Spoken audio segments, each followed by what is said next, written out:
मङ्गलं भगवान् शम्भुः मङ्गलं वृषभध्वजः मङ्गलं पार्वतीनाथो मङ्गलायतनोहरः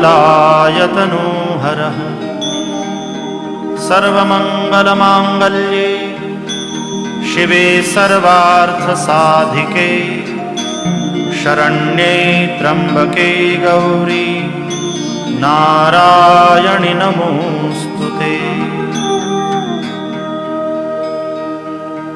अथ मन्त्रपुष्पाञ्जलिः।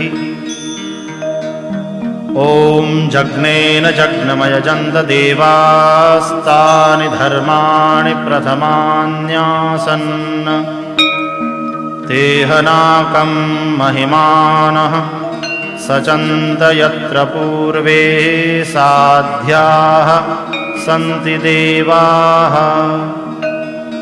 ॐ राजाधिराजाय प्रसह्यसाहिने नमो वयं वैश्रवणाय कूर्महे समे कामान् कामकामाय मह्यं कामेश्वरो वैश्रवणो ददातु कुबेराय।